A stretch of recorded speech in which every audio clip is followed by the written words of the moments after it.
할렐루야. 하나님은 살아계십니다. 우리 이 시간 하나님께서 우리에게 주시는 말씀은 요한복음 15장 1절에서 10절입니다. 우리 함께 합독하시겠습니다. 나는 참 포도나무요 내 아버지는 농부라. 물은 내게 붙어 있어 열매를 맺지 아니하는 가지는 아버지께서 그것을 제거해 버리시고, 물은 열매를 맺는 가지는 더 열매를 맺게 하려 하여 그것을 깨끗하게 하시느니라. 너희는 내가 일러준 말로 이미 깨끗하여졌으니 내 안에 거하라. 나도 너희 안에 거하리라. 가지가 포도나무에 붙어 있지 아니하면 스스로 열매를 맺을 수 없음 같이 너희도 내 안에 거하지 아니하면 그러하리라. 나는 포도나무요 너희는 가지라. 그가 내 안에 내가 그 안에 거하면 사람이 열매를 많이 맺나니 나를 떠나서는 너희가 아무것도 할 수 없음이라. 사람이 내 안에 거하지 아니하면 가지처럼 밖에 버려져 마르나니 사람들이 그것을 모아다가 불에 던져 사르느니라. 너희가 내 안에 거하고 내 말이 너희 안에 거하면 무엇이든지 원하는 대로 구하라. 그리하면 이루리라. 너희가 열매를 많이 맺으면 내 아버지께서 영광을 받을 것이요 너희는 내 제자가 되리라. 아버지께서 나를 사랑하신 것 같이 나도 너희를 사랑하였으니 나의 사랑 안에 거하라. 내가 아버지의 계명을 지켜 그의 사랑 안에 거하는 것 같이 너희도 내 계명을 지키면 내 사랑 안에 거하리라. 아멘. 할렐루야. 하나님은 살아계십니다. 오늘은 스스로 열매를 맺을 수 없는 자라는 제목으로 함께 은혜를 나눌 텐데요. 여러분, 인간에게는 자유의지가 있습니다. 죄를 지을지 말지 결정할 수 있는 자유의지, 이것이 바로 인간에게 주어진 선물 중에 하나인데요. 아담은 이 자유의지를 통해서 자신이 선악과를 먹을까 말까 고민하다가 먹었지 않습니까? 그리고 인류는 그 이후로 의지와 영혼이 모두 타락하게 됩니다. 하나님은 우리 인생의 주관자이시기는 하지만 분명히 우리에게 무엇이든지 선택할 수 있는 의지를 주셨습니다. 그래서 그 선택에 따라서 책임도 져야 하잖아요. 그래서 내 의지를 성령께 두느냐 아니면 그렇지 않느냐를 스스로 정할 수 있다는 것, 이것이요 사실은 무섭다라는 생각도 듭니다. 그래서 하나님이 우리에게 왜 그런 자유의지를 주셨을지 의문을 품는 그런 분들도 때로는 계시더라고요. 근데 하나님이 우리에게 주신 선물 중에 하나가 이제 자유의지인데요. 우리가 항상 옳은 선택을 하는 게 아니기 때문에 왜 자유의지를 줘서 잘못된 선택도 가능하게 되었을까라는 생각을 하게 됩니다. 그래서 우리의 인생은 오로지 나의 선택과 생각을 의존해서 사는 그런 삶에서 예수님을 만나면 전적으로 하나님께 맡기고 의존하는 삶으로 변화되어가는 과정, 이것이 바로 인생입니다. 성도의 삶이라고 할 수 있죠. 그래서 내 마음대로 살아갈 의지가 있지만 내 마음대로 쓰지 않는 사람, 바로 그것이 성도의 멋진 그 모습입니다. 한 수도사가 올리브 묘목을 심었습니다. 그리고 기도합니다. 주여, 연약한 뿌리가 잘 자랄 수 있도록 비가 필요하오니 단비를 내려 주시옵소서. 이렇게 기도합니다. 그랬더니 단비를 내려주십니다. 수도사는 또 기도합니다. 주여, 햇빛이 필요합니다. 기도드리오니 해를 주시옵소서. 이렇게 기도했습니다. 그랬더니 검은 구름이 물러가고 해가 딱 비추면서 햇빛이 비춰지는 거예요. 이번에는 오 주님, 서리가 필요합니다. 서리를 내려주시옵소서. 그랬더니 수도사가 외친 기도에 하나님 응답하셨는지 작은 나무에 서리가 내려서 이제 막 번쩍거리는 거예요. 그런데 웬걸 며칠 뒤에 올리브 묘목 나무가 죽어버렸습니다. 수도사는 동료 수도사를 찾아가서 자신의 경험담을 털어놓고, 내가 봤을 때는 이 나무에 비가 필요해서 비가 필요하다 했고, 이 나무에 서리가 필요해서 서리가 필요하다 했고, 이 나무에 바람이 필요해서 바람이 필요하다고 기도했는데 왜 이 나무가 죽었을까? 이렇게 이야기했더니 동료 수도사가 말합니다. 나도 올리브 나무 한 그루를 키우는데 그건 잘 자라. 그래서 어떻게 그렇게 잘 키우냐고 물어봤더니 그가 대답합니다. 나는 나무를 만든 하나님께 이 나무를 맡겨. 그러면서 나무를 만드신 하나님께, 하나님은 나보다 이 나무를 더 잘 아시고 필요로 하는 것을 다 잘 알고 계신다는 그것을 알고 기도하고 순종할 뿐이야. 이렇게 이야기를 했대요. 여러분, 정말 멋진 이야기 아닙니까? 그래서 우리는 의지를 어디에 두느냐에 따라서 결론을 얻습니다. 내가 의지를 내 마음대로 쓸 수 있지만 때로 가정을 일굴 수도 있고 자녀를 키울 수도 있고 또 교회를 다니면서 교회 활동도 할 수 있고 친구 관계도 내 뜻대로 내가 볼 땐 내가 생각하기엔 내가 보니까 하면서 내 생각과 내 의지를 그렇게 사용할 수 있지만 이 결론은요, 결국엔 어디 달려 있느냐? 하나님이 주신다는 것입니다. 그래서 우리가 의지를 어디에 두느냐에 따라서 결론을 얻게 되고 그 결론을 보면서 어떤 생각을 하게 됩니까?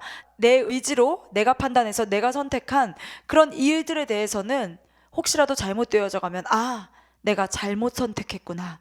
아니면 하나님께 의지를 드렸을 때 잘 안 될 것 같은데 또 잘 되어가는 것을 보면서 내가 잘 선택했구나 하면서 인생 항로가 개척되어지지 않습니까? 여러분의 삶은 어떻게 선택하셨고 어떻게 그 길을 이렇게 오셨습니까? 정말 이 고난이 없이는 인생을 설명하기 어려울 정도로 참 저마다의 어려움이 있고 아픔이 있는데요. 예수님을 만난 우리의 인생은요, 잘 먹고 잘 사는 방향이 최고의 방향이 아니라 열매를 향한 것이 되어야 합니다. 이 열매는 오늘 말씀의 제목에서도 여러분 아실 수 있는 것처럼 스스로 맺을 수가 없습니다. 전적으로 하나님께 내 의지를 계속해서 드린 자들, 하나님께 맡긴 자들에게 주시는 선물인데, 신기하게도 내가 선택할 자유는 나에게 있는데 하나님의 방향을 선택하지 않으면 결코 열매가 없다는 것입니다. 열매를 기대하고 여러 가지 영적인 일에 헌신해 보아도 열매가 없다면 얼마나 허탈하고 힘들 수 있습니까? 그래서 무언가 어긋났기 때문인데요. 열매가 없다. 이거 내가 진짜 열심히 하는데도 열매가 없다. 이건 뭔가 잘못된 거잖아요. 그것을 깨달아 가기까지의 과정이 얼마나 시간과 에너지와 물질을 많이 투자하게 되는지 모릅니다. 이사야 5장 7절에 나는 내가 사랑하는 자를 위하여 노래하되 내가 사랑하는 자의 포도원을 노래하리라. 내가 사랑하는 자에게 포도원이 있으며 심히 기름진 산으로다. 땅을 파서 돌을 제하고 극산품 포도나무를 심었도다. 그 중에 망대를 세웠고 그 안에 술틀을 팠도다. 좋은 포도 맺기를 바랐더니 들포도를 맺었도다. 예루살렘 주민과 유다 사람들아 구하노니 이제 나와 내 포도원 사이에서 사리를 판단하라. 내가 내 포도원을 위하여 행한 것 외에 무엇을 더할 것이 있으랴. 내가 좋은 포도 맺기를 기다렸거늘 들포도를 맺으면 어찌 됨인고. 이제 내가 내 포도원에 어떻게 행할지를 너희에게 이르리라. 내가 그 울타리를 걷어 먹힘을 당하게 하며 그 담을 헐어 짓밟히게 할 것이요 내가 그것을 황폐하게 하리니 다시는 가지를 자름이나 북을 돋우지 못하며 찔레와 가시가 날 것이며 내가 또 구름에게 명하여 그 위에 비를 내리지 못하게 하리라 하셨으니 무릇 만군의 여호와의 포도원은 이스라엘 족속이요 그가 기뻐하시는 나무는 유다 사람이라. 그들에게 정의를 바라셨더니 도리어 포악이요 그들에게 공의를 바라셨더니 도리어 부르짖음이도다. 하나님은 이스라엘에게 좋은 극산품 포도나무에 좋은 이 묘목을 심고 하나님이 보시기에 가장 좋은 것으로 키우셨습니다. 이들을 제사장 나라로 세우실 원대한 계획을 가지고 계셨는데요. 창대하게 하실 계획을 가지고 계셨지만 이스라엘을 향한 그 하나님의 사랑이 지극정성이셨음에도 불구하고 그들은 전적으로 하나님을 의지하고 모든 선택을 하나님 안에서 해야 할 때 자기의 소견대로 행하다가 극상품 포도가 아닌 들포도를 내었다고 하나님께 탄식을 듣는 장면입니다. 영혼이 열매 맺기까지는요, 해산하는 고통을 겪어야 할 때도 있어요. 그래서 예수님 믿게 한 다음부터도 이 양육이 중요하죠. 이렇게 영적 전쟁을 치르고 해산하는 고통을 넘어 가다 보면은 하나님이 우리를 언젠가는 온전한 그리스도인의 모습으로 바꾸어 주십니다. 아무리 힘들어도 우리는 포기하지 않아야 합니다. 그리스도인이 가장 빛날 때는 열매를 맺을 때이고 가장 영향력이 있고 또 형통할 때가 바로 열매 맺을 때입니다. 그래서 우리는 이 열매를 맺기 위해서 달려가고 있습니다. 그래서 하나님께 초점을 맞추어 열매 맺고자 할 때 하나님이 그의 삶을 통해서 역사하시고 나타나시기 시작합니다. 그냥 막 흘러가는 대로 살았을 때는 하나님이 내 삶에 일하시나라고 생각을 하지만 내가 하나님 뜻대로 살아봐야겠다. 내가 정말 하나님이 주시는 이 삶을 살아야 되겠다라고 결단하는 그 순간부터 더 하나님이 우리의 삶에 이제 간섭하시고 나타나시는데, 마태복음 7장 20절에서 21절에 이러므로 그들의 열매로 그들을 알리라.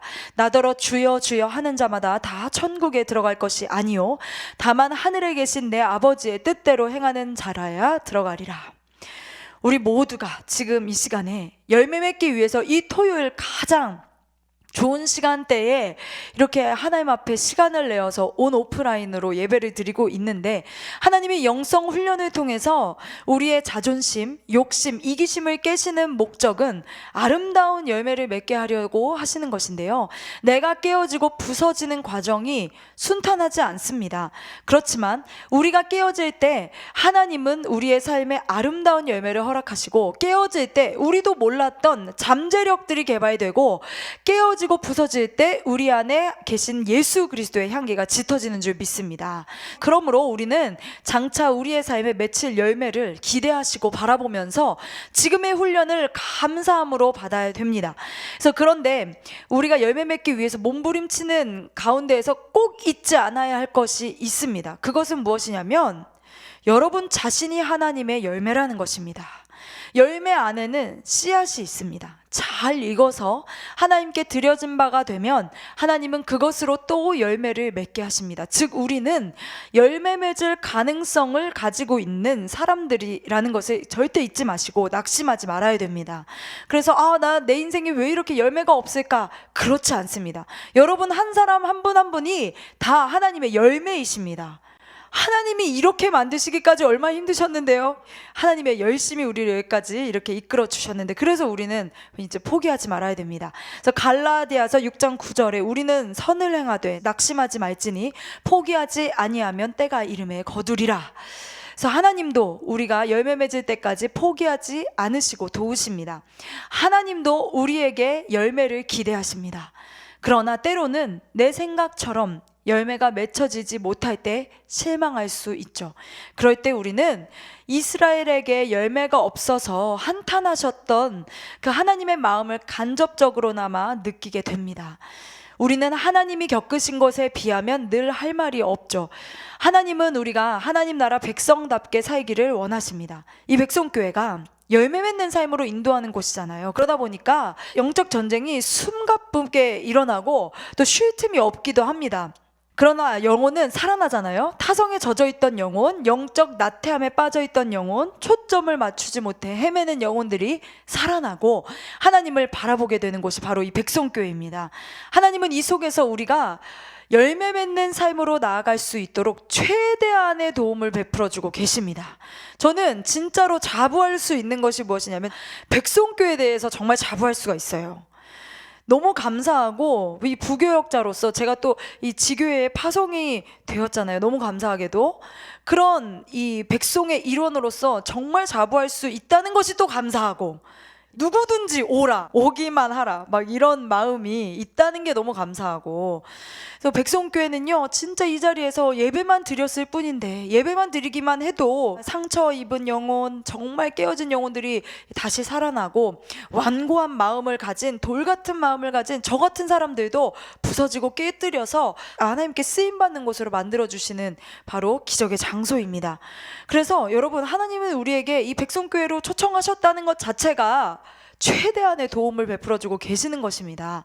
예수님은 십자가에 달리시기 이전에 이 공생의 과정 속에서 열매에 대한 말씀을 요한복음 15장 오늘 본문에서 주셨습니다. 아직 훈련이 다 되지 않은 제자들이 마지막까지 하나님께 붙어 있으며 주님만을 의지할 것을 당부하십니다. 한마디로 이야기하자면 예수님과의 영적인 연합을 강조하셨던 것인데요, 성도가 예수님과 영적 연합을 이루지 못하면 성도다운 삶을 살아갈 수가 없습니다. 우리는 예수 그리스도와의 연합을 통해서 우리 안에 있는 죄성을 분별하게 되고 자연스럽게 죄와 분리된 삶을 살게 됩니다. 그러니까 내가 죽어져야지, 내가 깨어져야지, 물론 많은 결단이 필요하지만 우리의 힘으로 되어지지 않습니다. 우리 힘으로 되어지지 않고 내가 열매 맺어야지, 나 죄와 멀리 해야지, 나 죄 짓지 않아야지 한다고 해서 죄가 안 지어지는 것이 아닙니다. 예수님과 연합할수록 죄를 저절로 멀리하게 되는 그런 삶을 살게 되는 것이죠. 그래서 반면에 예수님과 연합하지 못한 자들은 예수님과 분리되어서 죄를 가까이 하게 되는 삶을 사는데, 죄를 가까이 하는 삶이요, 내가 죄를 가까이 해야지 해서 사는 게 아니라 예수님과 연합하지 못하는 만큼 우리는 죄와 가까운 삶을 살게 되고 그것이 더 익숙하고 자연스럽습니다. 그러므로 우리는 먼저 예수와의 연합에 힘을 써야 합니다. 예수님과 연합하지 않고 드리는 예배와 기도는 나를 위한 방향으로 흘러갈 수밖에 없고, 예수님과 연합하지 못한 채 내는 열심은 육의 일로 전락할 수밖에 없습니다. 웨이크필드라는 사람은 그리스도와의 연합은 그리스도인의 삶에 있어서의 마지막이 아니라 시작이다, 이렇게 얘기했습니다. 예수님은 스스로 참 포도나무라고 표현하십니다. 이건 참이 있고 거짓이 있다라는 말을 우회적으로 돌려서 지적한 말이래요. 그렇다면 가짜 포도나무가 있다는 말인데 그게 무슨 뜻일까요? 바로 아까 이사야에 나타난 들포도를 맺은 나무, 말씀드렸었는데 연결되는 이야기라고 할 수 있습니다. 또 그래서 들포도를 맺은 나무로 연상해 볼 수가 있습니다. 그 뜻에서 다른 뜻은 이스라엘 스스로는 결코 열매를 맺을 수 없다는 것을 강조하십니다. 참 포도나무이신 예수 그리스도만이 우리를 열매 맺게 하시는 참된 나무이시고, 또 성부 하나님은 농부라고 하셨습니다. 농부라는 말의 원어는 게오르고스라는 말인데요, 기본적인 의미는 땅을 경작하는 사람이라는 뜻이고, 농부, 포도원지기라는 말로 쓰였습니다. 여기에는 소유자이면서 동시에 관리자라는 의미가 있습니다. 본달락에서도 그분은 참포도나무이신 예수와 연합한 가지, 그리고 참된 성도들을 더 나은 축복으로 인도하시고, 예수님을 거부하는 사람들은 가차없이 심판하시는 분, 이 농부로서 표현되고 있습니다. 이런 참 기본적인 참포도나무와 농부라는 쉬운 구성을 통해서 예수님은 영적인 원리를 가르쳐 주시고, 예수님은 스스로 열매 맺을 수 없는 우리에 대해서 구체적으로 설명하시는데요, 본문을 통해서 구체적으로 또 다시 한번 우리끼리 이제 살펴볼 텐데, 먼저 두 유형이 나타납니다. 첫 번째는 열매를 맺지 않으려 하는 사람입니다. 열매를 맺기 싫어하는 사람이 없겠죠. 그래서 우리 성도들은 다 열매 맺고 싶어하고 열매 맺기 원치 않는다라고 이야기할 수 있는 사람이 참 드물 텐데, 오늘 본문 1절과 2절에 나는 참포도나무요 내 아버지는 농부라, 물은 내게 붙어 있어 열매를 맺지 아니하는 가지는 아버지께서 그것을 제거해 버리시고, 물은 열매를 맺는 가지는 더 열매를 맺게 하려 하여 그것을 깨끗하게 하신다, 이렇게 말씀하셨는데, 오늘 본문에서 열매를 맺지 아니하는 가지라는 말이 있습니다. 이 말의 주인공 첫째로 유대인들입니다. 사실 유대인들은 구약시대의 구속사의 주역으로서 부름받은 하나님의 포도나무였습니다. 예수님을 메시아로 받아들이지 못하는 유대인들은 참 포도나무이신 예수님을 거부했기 때문에 열매를 맺을 수가 없었습니다. 무익한 가지가 되어버렸죠. 아브라함의 혈통을 가졌기 때문에 하나님의 약속을 받을 수 있다고 자부하는 사람들이었지만, 사실은 하나님은 혈통, 피, 연고를 따지는 분이 아닙니다. 표면적 유대인이 아니라 믿음을 가진 영적 유대인이 진짜 아브라함의 자손인 것이죠. 그리고 두 번째는 또 행함이 없는 그리스도인들에게 이야기하고 계시는 것입니다. 스스로 예수님 안에 있다고 자부하면서 행함이 없는 사람들은 사실상 믿음을 보이기가 어렵습니다. 이 행함의 영성을 보여주신 야고보는요, 행함이 없는 믿음은 죽은 것이다 라고까지 했습니다. 야고보서 2장 26절에 영혼이 없는 몸이 죽은 것 같이 행함이 없는 믿음은 죽은 것이니라. 이런 사람들은 제거해 버리신다고 우리 주님이 말씀하시는데, 계속적인 용법을 사용하셔서 계속 제거하신다라는 뜻이 있대요. 계속해서 우리가 가지고 있는 이 잘못된 이 믿음을 제거해 나가시는 의지를 알 수 있습니다. 그 이유는 맺을 수 있는 가지가 더 많은 가지를 내게 하시려는 의도입니다. 여기서 우리는 한 가지 사실을 알 수 있는데요, 과실을 맺지 못해서 제거되고 정리되는 비참한 가지가 있는가 하면, 과실을 맺을 수 있는 충분한 가능성이 있기 때문에 더 많이 맺게 해주시려고 정리해 주시는 가지가 있다는 것입니다. 어느 쪽에 있는지 여러분은 후자인 줄 믿습니다.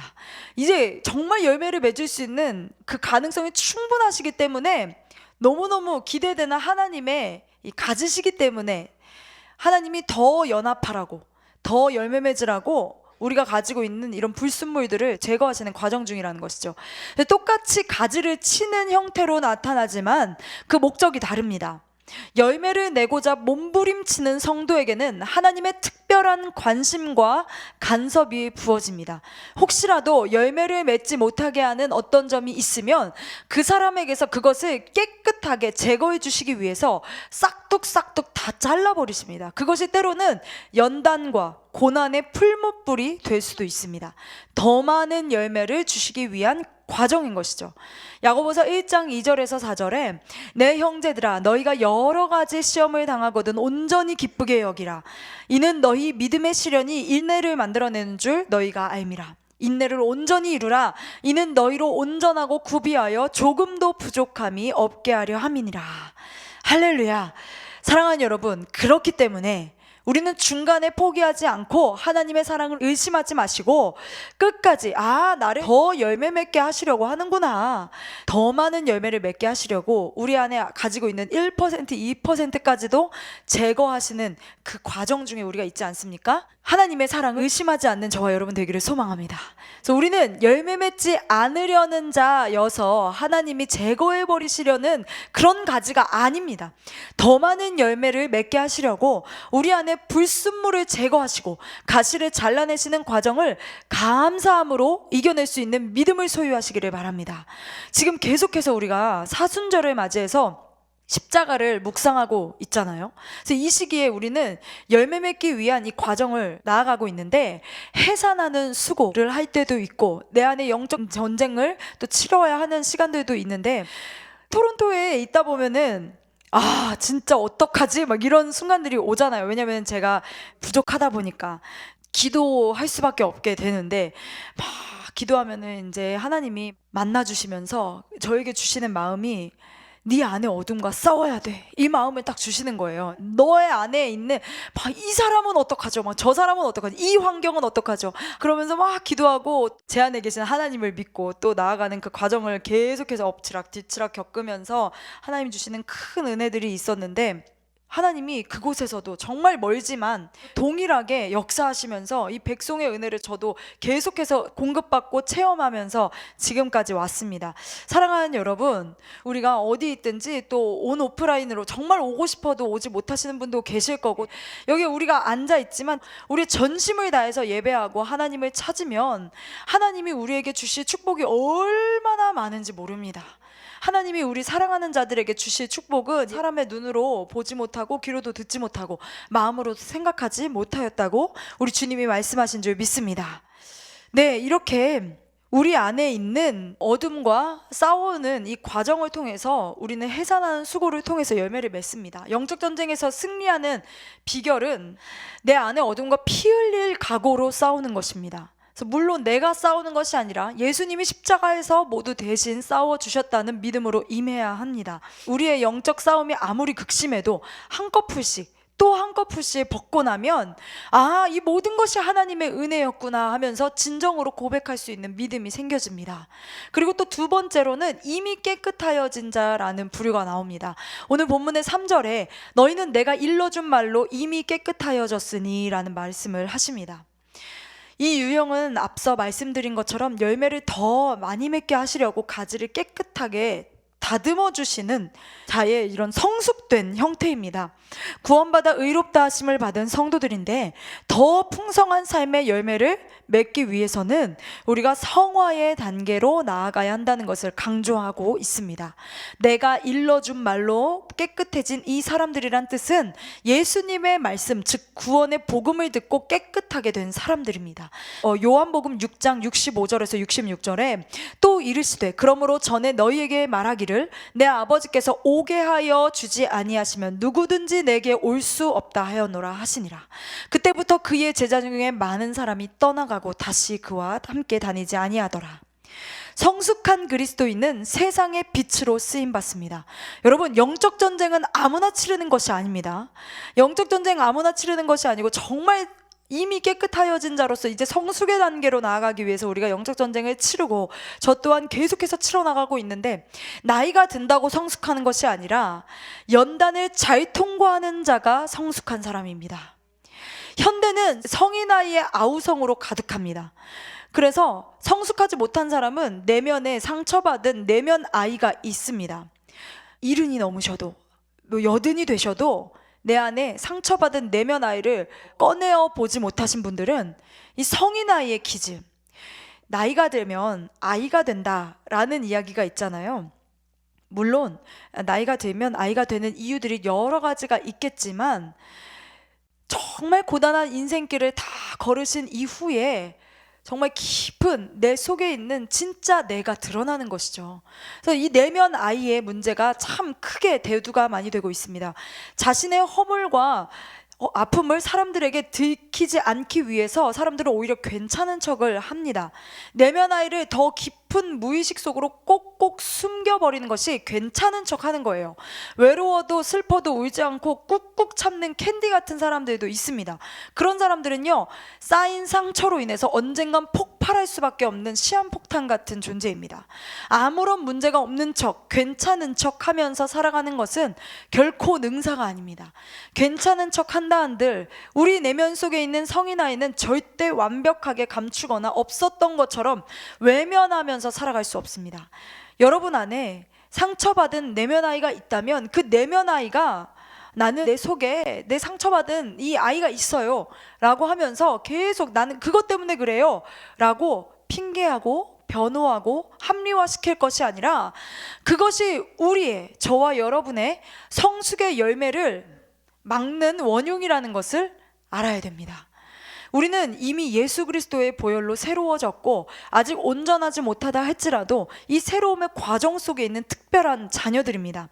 성경을 속속들이 알고 있어도 이것에 대한 믿음이 없으면 말씀 속에 있는 어마어마한 보화와 풍성한 은혜를 받아 누릴 수가 없는데요.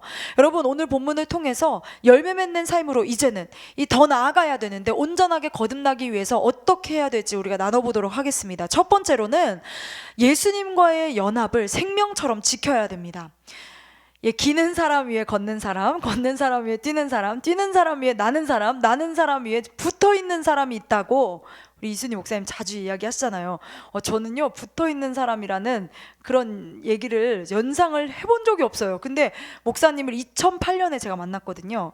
2008년에 만났는데 목사님이 이 세상에 나보다 행복한 사람 있으면 나와봐 할 수 있을 정도로 저는 행복합니다. 왜? 우리 주님 때문에 행복합니다. 막 이렇게 자부하시면서, 이렇게 예수님을 자랑하시면서 막 항상 기뻐하라, 쉬지 말고 기도하라, 범사에 감사하라, 그렇게 살라고 우리 주님이 말씀하십니다. 그런데 이 가운데 그렇게 사는 분이 계십니까? 그러면서 붙어있는 사람에 대한 이야기를 하시는데, 어머, 저런 이야기가 있구나 이렇게 생각을 했었어요. 여러분, 진짜 예수님께 딱 붙어 계신 분이 가장 지혜로우신 분인 줄 믿습니다. 허드슨 테일러라는 영국 선교사의 간증이 있습니다. 허드슨 테일러의 간증을 읽으면서 찰스 스탠리 목사는요, 허드슨 테일러도 정확하게 자기가 가지고 있던 고민이 있었구나라는 것을 발견합니다. 하나님은 허드슨 테일러를 변화시키기 위해서 존 메카시라는 선교사를 사용하여서 허드슨 테일러 선교사에게 편지를 쓰게 합니다. 이 편지 한 장이 결국에는 허드슨 테일러를 변화시켰는데요. 찰스 스탠리 목사는 그의 책에서 허드슨 테일러의 간증을 이렇게 옮겨 싣습니다. 포도나무 가지는 어떻게 열매를 맺는가? 햇빛과 공기를 얻고자 부단히 노력한 결과도 아니고, 꽃에는 아름다움을, 잎에는 푸르름을 주는 생명의 기운을 얻고자 노력한 결과도 아니다. 단순히 나무의 본체의 순종에 그것과 하나가 된 결과이다. 꽃이나 열매는 자연적인 성장의 과정에서 나타나는 것일 뿐이다. 그렇다면 나는 열매 맺기 위해서 어떻게 해야 하는가? 열매를 맺기 위해 노력과 싸움을 해야 하는가? 그런 방법으로는 결코 열매를 맺지 못한다. 나의 생각과 감정을 온전히 주 예수 그리스도께 집중해야 한다. 주님께 모든 것을 내어놓고 항복해야 한다. 주님을 온전히 의지해야 한다. 이런 것들이 자연스럽게 몸에 배어서 자리를 잡을 때 나는 비로소 엄마 품에 안겨 있는 아기처럼 편안함을 느낄 수 있게 된다 라고 조언을 해주었대요. 여러분 어떻습니까? 예수님께 항복하고 내 모든 생각과 의지를 하나님께 집중할 수 있는 것이 너무 몸에 배서 훈련할 필요도 없을 만큼 몸에 배어서 자리를 잡을 때까지 가야 우린 열매를 맺는 것입니다. 우리 이순희 목사님이 이렇게 살고 계시지 않습니까? 목사님은 영육간의 열매를 맺으시는 그 모습이 정말 자연스러우시고 평안해 보이시고 편안해 보이시는데, 이런 평안함이 저와 여러분에게 있어지기를 소망합니다. 예수님과 영적인 연합이 있을 때 이런 평안함이 우리에게 찾아오는 것입니다. 이 편지를 받고 허드슨 테일러가 변화되어서 그가 가지고 있던 이 고민을 내려놓고 그 고민조차도 하나님께 완전히 맡겨드리고 하나님과 하나 되는데, 예수님과 하나 되는데 집중할 수 있었다고 합니다. 요한복음 오늘 본문 4절에서 6절입니다. 내 안에 거하라, 나도 너희 안에 거하리라.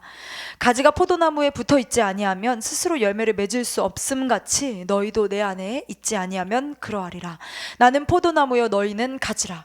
그가 내 안에 내가 그 안에 거하면 사람이 열매를 많이 맺나니 나를 떠나서는 너희가 아무것도 할 수 없음이라. 사람이 내 안에 거하지 아니하면 가지처럼 밖에 버려져 마르나니 사람들이 그것을 모아다가 불에 던져 사르느니라. 이 말씀은 예수님과 영적 사귐을 지속적으로 가지는 것을 의미합니다. 아무리 포도가 실하게 맺혀도 줄기에서 잘라지면 그 생명은 거기서 끝입니다. 예수님과의 관계가 단절되거나 아니면 내가 잘렸는데도 싱싱하네, 아무리 싱싱해도 잘라놓은 포도는요, 먹지 않으면, 또 심지 않으면 그대로 썩어지게 되는 것이죠. 야, 나 이 정도면 괜찮지 않냐? 나 이 모습으로도 충분하지 않냐? 할 수 없는 것이죠. 예수님과의 영적 사귐을 단절한다면 그것으로 생명은 끝납니다. 그래서 우리는 예배를 드리면 드릴수록 하나님 안에서 더 깊은 사귐을 갈망해야 합니다. 그리스도인이 그리스도인답게 살기 위해서는 예수님과의 지속적인 사귐이 있어야 하는데요, 이런 지속적인 사귐은 그냥 아쉬울 때 찾는 관계와 다릅니다. 믿음과 순종을 전제합니다. 그렇기 때문에 내 안에 거하라, 이 말을 먼저 명령하신 것으로 이해할 수 있습니다. 예수님 안에 머무르는 사람은 항상 함께 있는 사람들의 말투와 가치관을 닮아가듯이 예수님을 닮아갑니다. 그리고 예수님과 함께 있을 때 가장 영혼이 즐겁고 마침내 자기를 부인하고 예수님을 따라가는 십자가의 삶을 걸어가게 되죠. 그 비결이 무엇이냐? 우리가 예배 드리고 또 이 안에서 하나님과의 깊은 영적 사귐이 있었기 때문이죠. 그래서 지속적인 사귐, 우리가 계속해서 예배를 드리면서 그냥 앉아있다 그냥 가는 것이 아니라 예수님을 뜨겁게 만나는 이 과정을 통해서 아쉬울 때 찾는 관계와 다르게 믿음과 순종으로 계속해서 나아가다 보면 열매 맺는 결과들을 이제 맺어 나가게 되는 것입니다.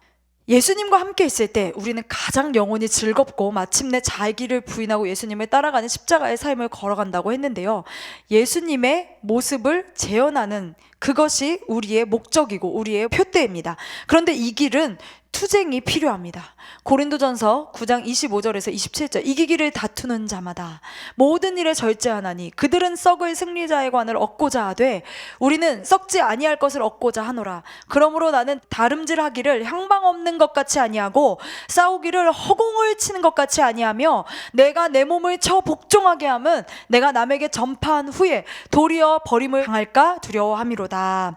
허공을 치지 않는 집중력이 있기를 소망합니다. 육신을 따르지 않고자 하는 몸부림이 있어야 합니다. 그럼에도 불구하고 우리는 정말 이 몸부림치는 것이 힘들고 내가 정말 허공을 치는 것 같아 라는 생각이 들어도 포기하지 않고 그리스도와 함께 온전히 연합할 때 하나님이 우리에게 주시는 열매가 1억만금을 주고도 살 수 없는 열매입니다. 우리 교회에서 내가 평생을 가도 깨닫지 못하는 것들이 깨달아지네, 내가 정말 이렇게 사는 게 맞다고 생각하고 주장하고 살았는데 여기 오니까 내가 살아왔던 이 수십 년간의 이 생각이 잘못되었고 내 가치관이 잘못되었고 내 인생의 방향이 완전히 잘못된 방향이었네 하는 것을 깨닫는 이유가 무엇입니까? 허공을 치던 열심에서 제대로 치는 싸움을 싸우기 때문입니다. 영적 전쟁 언제 끝나요? 이렇게 물어보면 이순희 목사님이 죽으면 내일도 끝나 이렇게 얘기하시죠. 무슨 말씀이십니까? 정말 내가 죽어지면 언제라도 하나님은 우리에게 주신다, 이런 말씀을 하시는 거잖아요. 이렇게 우리는요, 1억만금을 주고도 살 수 없는 이 열매를 허공을 치지 않는 이 열정으로, 이 몸부림으로써 이 영적 전쟁을 통해 얻게 되는데, 어떤 것을 얻게 되냐면 사랑, 희락, 화평, 인내, 자비, 양선, 충성, 온유, 절제. 정말 이 같은 것을 금지할 법이 없다고 할 수 있는, 이 세상을 살아가면서 너무도 필요하고 이 저 천국의 가치를 담고 있는 이 9가지 열매와 더불어서 수많은 천국의 보화와 은사들을 얻게 됩니다. 우리는 그러한 투쟁도 내 힘으로 할 수 없음을 겸허하게 인정해야 합니다. 나를 떠나서는 이라는 말은 열매 맺을 수 없다는 말씀에 집중하여서 오로지 예수님 안에 거하는 것이 열매 맺는 비결이라는 말씀입니다. 우리 능력의 근원은 내가 쌓아온 공든 탑이나 내가 여태까지 해온 헌신이 아니라 예수님께 있습니다. 우리가 아는 신앙의 선조들이나 여러 가지도 열매 맺는 삶을 살고 있는 이 많은 수많은 신앙의 선배들도 예수님이 없이 결코 그러한 열매들을 맺을 수 없었습니다. 아무것도 라는 말은 우맨이라는 뜻인데요, 영어로는 nothing이라는 뜻이래요. 예수님이 없으면 nothing이라는 뜻입니다. 처음에 말씀드릴 때 자유의지에 대해서 우리가 잠깐 말씀드렸잖아요. 그래서 예수님이 우리 중심에 계셔야만 우리는 의지를 선하고 바른 길에 쓸 수 있고 마침내 열매를 맺을 수 있게 됩니다. 그러나 반대로 예수님 안에 거하지 않고 예수님께 딱 붙어있지 않으면 우리 삶이 황폐해지고 결국에는 아무것도 아니네, 뭐야 나 이렇게 열심히 살았는데 아무것도 아니네, nothing이네, 이렇게 얘기할 수밖에 없는 허무한 결말이 기다리고 있다는 것입니다. 인간의 삶은 예수님을 떠난 상태와 예수님 안에 거하는 상태로 나눌 수 있습니다. 우리는 지금 예수님 안에 거하는 상태인 줄 믿습니다. 그래서 믿음이 결국 승리케 하는데, 요한일서 5장 4절에 무릇 하나님께로부터 난 자마다 세상을 이기느니라. 세상을 이기는 승리는 이것이니 우리의 믿음이니라. 할렐루야. 두 번째로 예수님의 말씀이 우리의 생명입니다. 예수님은 우리의 길 되시고 진리 되시고 생명 되어 주시는, 우리의 영혼을 자유케 하시는 진리이십니다. 그래서 예수님을 따를 때 우리는 명확한 길을 발견하게 되고 예수를 의지할 때 이 생명의 능력을 누리게 되는데요, 그러므로 우리는 가시화된 이 눈에 보여지는 예수님의 말씀을 보고 듣고 의지해야 합니다. 윌리엄 해리스는 성경은 우리가 귀히 사용하고 도움을 얻을 수 있도록 성령의 감동을 통해 주어진 하나님의 말씀이다 라고 했습니다. 오늘 본문 7절 8절에 너희가 내 안에 거하고 내 말이 너희 안에 거하면 무엇이든지 구하라 그리하면 이루리라. 너희가 열매를 많이 맺으면 내 아버지께서 영광을 받을 것이요 너희는 내 제자가 되리라. 본문 7, 8절에서 예수님 안에 거하는 자가 받는 놀라운 영광과 축복에 대해서 말씀하고 계십니다. 우리는 이 약속의 말씀을 붙들고 기도해야 되는데, 이 말씀을 지표로 삼고 그 말씀을 기반 삼아서 기도하는 자는 무엇이든지 구하는 대로 주시겠다고 하십니다.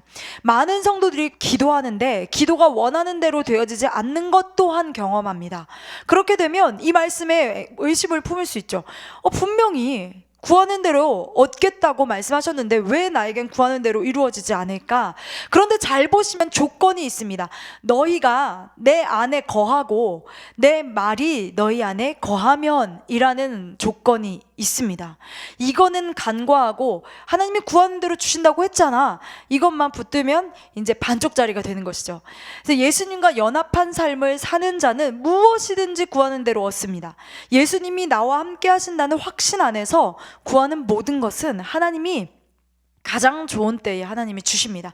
또한 예수님 안에 거하는 자는 하나님이 그 인생을 통해서 영광 받으시는데, 이사야 43장 21절에 이 백성은 내가 나를 위하여 지었나니 내가 나를 찬송하게 하려 함이니라. 이런 좋은 글이 있습니다. 사방은 온통 낭떠러지 뿐이고 어디를 보아도 소망의 빛은 보이지 않아 나도 모르게 긴 한숨이 터져나올 때에도 결코 믿음을 저버리지 마세요. 우리 주 예수 그리스도께서 그 크신 사랑으로 내 기도에 응답하리라는 확신만 버리지 마시라고 이야기하시면서 때가 되면 반드시 기도의 열매가 맺힙니다. 환경은 더더욱 어려워지고 괴로움이 커지면 커질수록 영광의 순간은 그만큼 한 발짝 다가온 것입니다.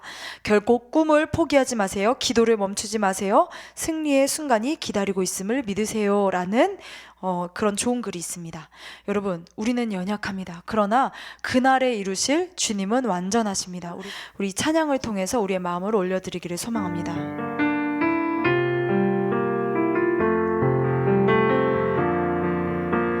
주여, 우린 연약합니다. 우린 오늘을 힘겨워합니다. 주 뜻 이루며 살기에 부족합니다. 우린 연약합니다. 주여, 우린 넘어집니다. 오늘 하루 또 실수합니다. 주의 긍휼을 구하는 죄인입니다. 우린 주만 바라봅니다.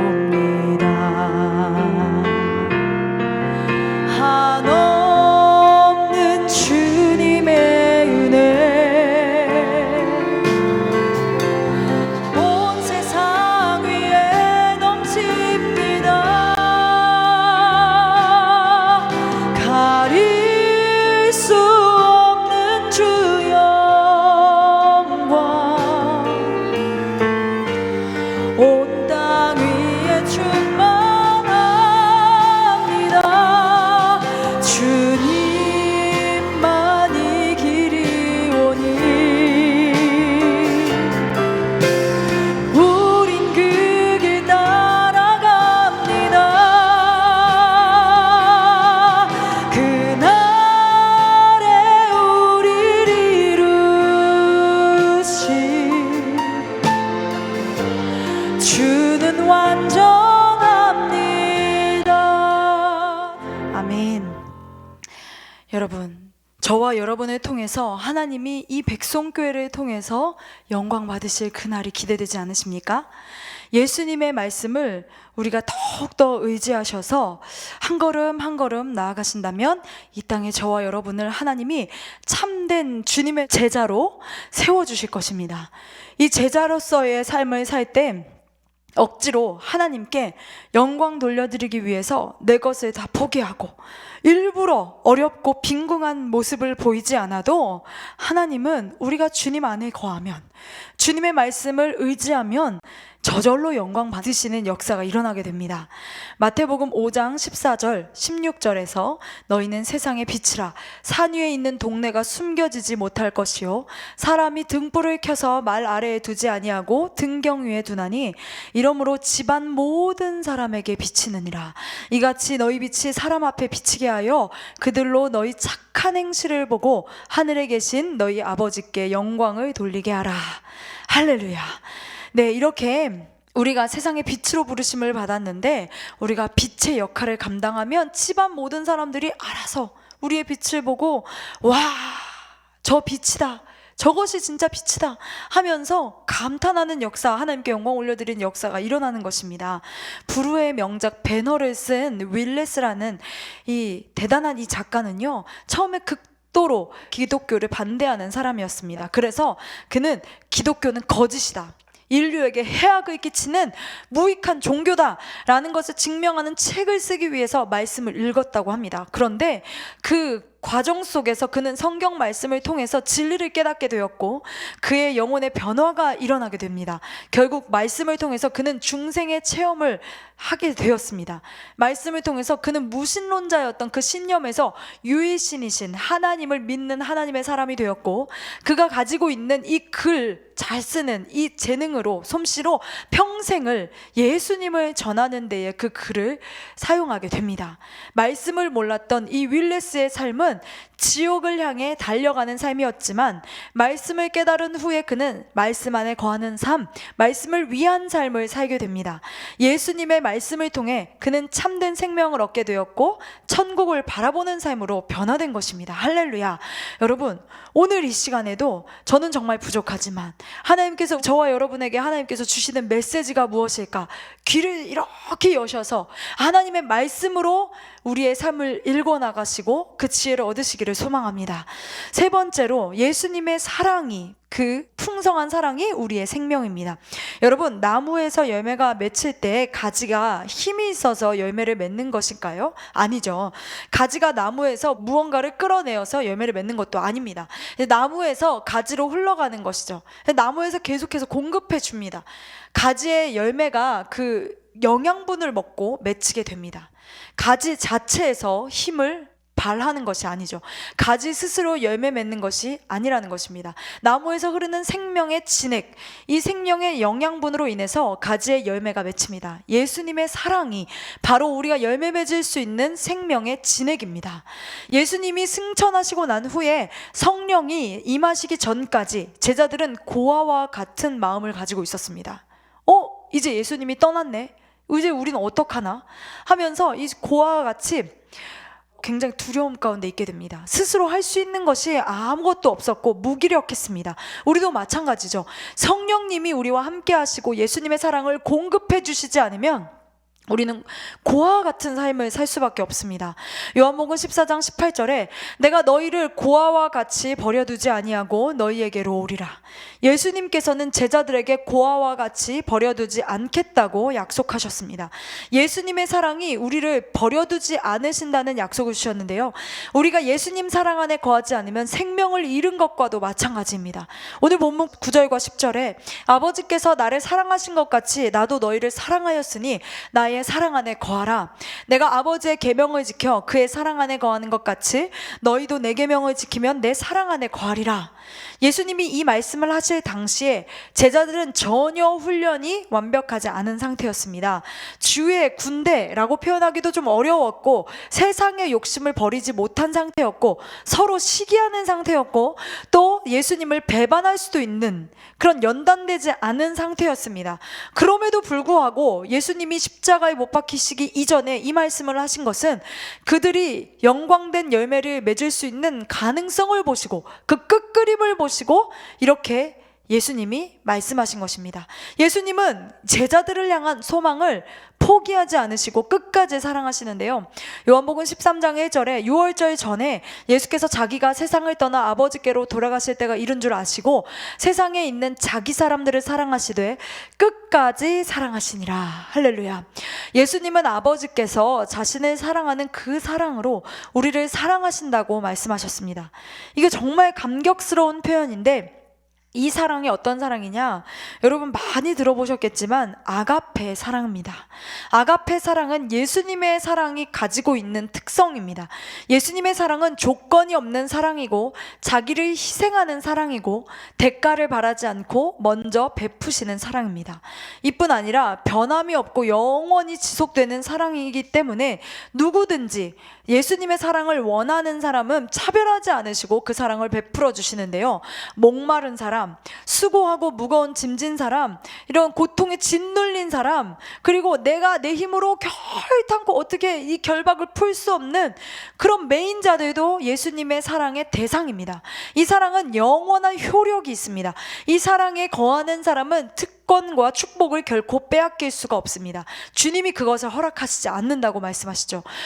부모와 자식의 관계를 끊을 수 있는 것이 이 세상에 대체 어디 있겠습니까? 그런 것처럼 그보다 더 진한 연결이 바로 우리 주님과 우리의 연결인 것입니다. 하나님이 나를 도와주시지 않나? 하나님이 나를 외면하시나? 하나님이 나를 소외시키시나? 혹시라도 여러분이 그런 마음이 드셨다면 여러분, 그것은 생명과 평안을 주는 생각이 아니에요. 육신의 생각은 사망이요 영의 생각은 생명과 평안이라고 말씀하셨는데, 우리 안에 1%, 2% 남아있는 불신앙이 자꾸만 하나님이 나를 외면하셨을지도 몰라, 하나님이 나는 안 고쳐주실지도 몰라 라고 하는 그런 고아와 같은 마음을 가져다 줍니다. 여러분, 이것은 하나님이 주신 생각이 아니라 악한 영이 우리와 하나님과의 연합을 끊어내려는 이 악한 계략을 가지고 우리에게 속삭이는 것인데, 여러분 그 생각에 차단하시기를 소원합니다. 그래서 예수의 피로 차단하시고, 예수님은요 젖 먹는 어린아이를 끊는 어미가 있을지라도, 이사야서에서 그렇게 말씀하시잖아요. 그런 엄마가 어디 있어요. 젖 먹는 아이를 끊는 어미가 있을지라도 나는 절대로 너희를 버리지 않을 것이다, 이렇게 말씀하시잖아요. 이 사랑은 자기중심적인 세상의 사랑과 절대 비교할 수 없는 사랑입니다. 예수님은 오늘 본문 마지막 절에서 예수님의 계명을 지키는 자에게 이런 풍성한 사랑을 누리는 축복을 열어주십니다.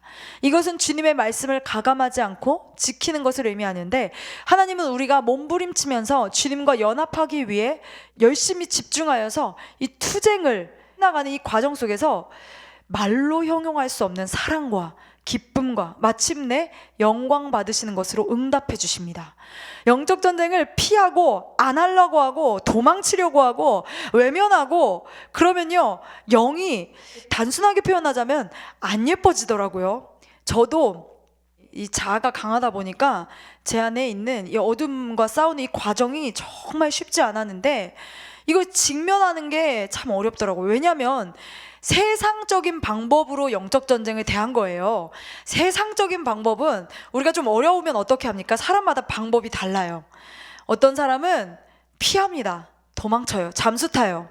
그리고 어떤 사람은 자기만의 방법을 찾는 사람도 있습니다. 아니면은 제가 많이 택했던 방법이었는데, 사람들한테 막 나는 이렇다고, 나는 이렇게 어렵다고 막 이렇게 얘기를 하는 거예요. 사람들에게 얘기를 해도 전혀 해결이 안 되고 이게 풀리지 않고 제 마음도 전혀 후련하지가 않았어요. 그래서 왜 조언을 얻을 수 있는 사람한테 얘기를 해도 이게 풀리지 않을까? 사람들에게 아무리 도움을 요청해도 풀리지 않는 이유는 하나님이 해결하실 문제라는 그런 사인인 줄 믿습니다. 나는 이 하나님이 해결하실 문제들을 참 세상적으로 해결하는구나. 영적 전쟁이 딱 들어가면은 영적인 것은 영적으로 분별해야 되는데, 영적으로 분별하지 못하고 내 방법으로, 내 힘으로, 또는 그냥 숨어버리고 회피하고 그냥 조용히 묻어가고 이런 식으로 하다 보면요, 영혼이 아름답지 못하게 되더라고요.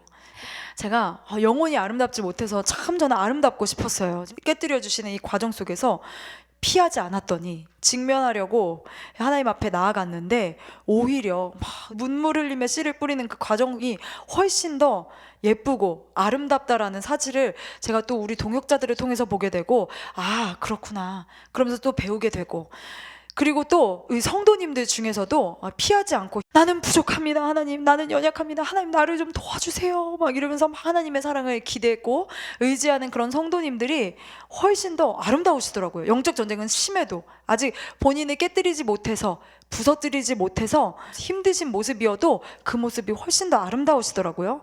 사랑하는 여러분, 우리의 이 모든 과정 속에서 외면하지 마시고 피하지 마시고 예수님의 풍성한 사랑을 힘입어서 이 전쟁을 끝까지 완주하실 때 하나님은 분명히 우리에게 영광과 축복으로 응답하실 줄 믿습니다.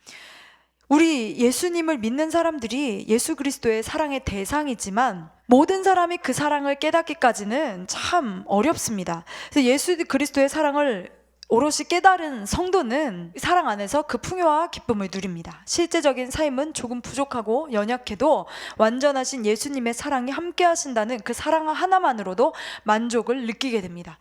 그러나 예수님의 사랑을 느끼지 못한 성도는 고아와 같은 마음으로 인해서 욕심과 집착을 부리게 되고, 예수님의 사랑을 느끼지 못한 성도는요, 두려움 가운데서 염려를 벗어나지 못합니다. 왜냐하면 하나님이 왠지 안 도와주실 것 같거든요.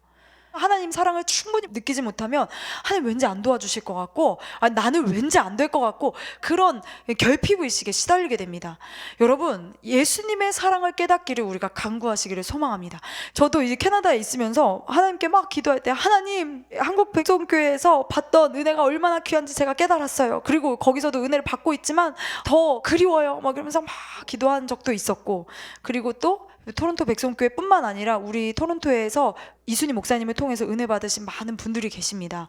그분들을 위해서 막 기도하실 때 그분들도 이 문제가 있고 저 문제가 있고 저런 문제가 있고, 정말 이민 사회에서 살아간다는 거는 정말 엄청난 일이구나.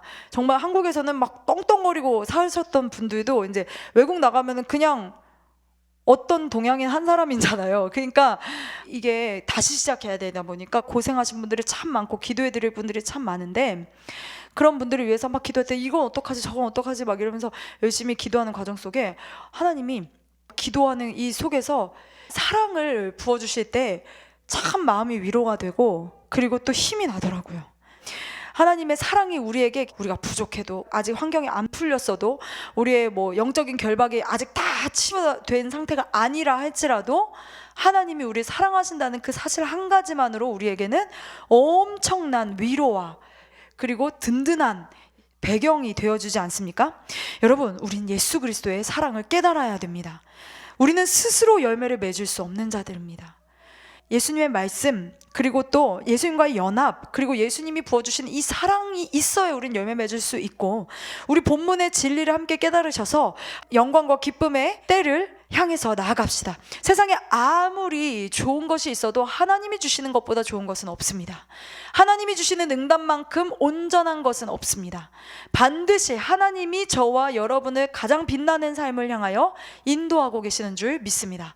할렐루야. 결론적으로 오늘 우리는 스스로 열매를 맺을 수 없는 자라는 제목으로 함께 은혜를 나눴습니다. 오늘은 스스로 열매를 맺을 수 없는 자라는 이 말씀을 통해서 이 열매 맺기 위한 여정을 걸어가고 있는 저와 여러분, 이 은혜를 나누는데요, 우리는 포기하지 않고 열매 맺는 삶으로 온전히 거듭나기 위해서 예수님과 연합을 생명처럼 지키고, 예수님의 말씀이 우리의 생명인 것을 깨닫고, 또 예수님의 풍성한 사랑이 우리의 생명이라는 것을 붙드셔서 하나님이 오늘 우리에게 부어주시는 이 능력과 치유와 사랑을 온전히 목마른 사슴처럼 갈급한 마음으로 우리가 사모하여서 얻으시는 저와 여러분 되기를 소망합니다. 그래서 마침내 우리는 지금도 열매 맺고 계시지만 앞으로 더 풍성한 열매를 베풀어 주실 줄 믿습니다. 목마른 사슴 시냇물을 찾아 헤매이듯이 우리 함께 찬양하시면서 하나님이 우리에게 베풀어 주실 그 공급하심을 사모하시는 저와 여러분 되기를 소망합니다.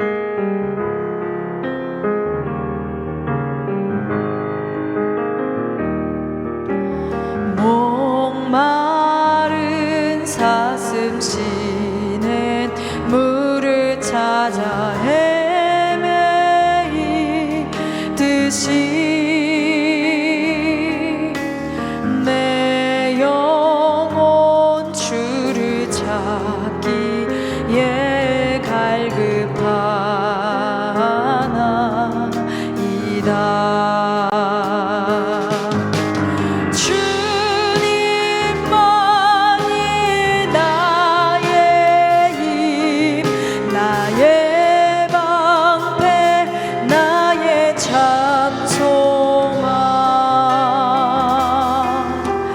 나의 몸 정성